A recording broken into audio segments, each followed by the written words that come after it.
மக்களிடமிருந்து வரியாக ஒரு ரூபாய் கூட கூடுதலாக பெறாமல் அதிக வருவாய் ஈட்டி முறையாகவும் குறைவாகவும் செலவிட்டு முற்றிலும் புதிய வருவாய் வரும் வழிகளை உருவாக்குவதே நமது இலக்காகவும் பதிலாகவும் இருக்கும். இப்படி ஒரு ஆட்சி நமக்கு வேணும் தானே? தமிழ்நாடு அரசால் தன் மக்களுக்கு சேவை செய்ய முடியாது என்பதை நாங்கள் ஏற்றுக்கொள்ள மாட்டோம்.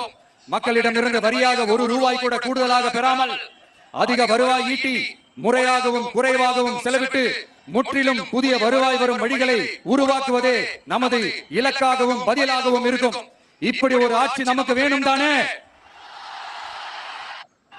தமிழ்நாடு அரசால் தன் மக்களுக்கு சேவை செய்ய முடியாது. மக்களிடமிருந்து வரியாக ஒரு ரூபாய் கூட கூடுதலாக பெறாமல் அதிக வருவாய் ஈட்டி முறையாகவும் குறைவாகவும் செலவிட்டு முற்றிலும் புதிய வருவாய் வரும் வழிகளை உருவாக்குவதே நமது இலக்காகவும் பதிலாகவும் இருக்கும். இப்படி ஒரு ஆட்சி நமக்கு வேணும் தானே? தமிழ்நாடு அரசால் தன் மக்களுக்கு சேவை செய்ய முடியாது என்பதை நாங்கள் ஏற்றுக்கொள்ள மாட்டோம்.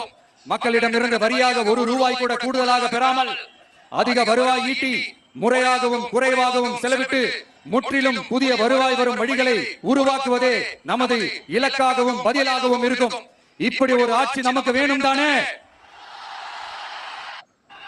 தமிழ்நாடு அரசால் தன் மக்களுக்கு சேவை செய்ய முடியாது.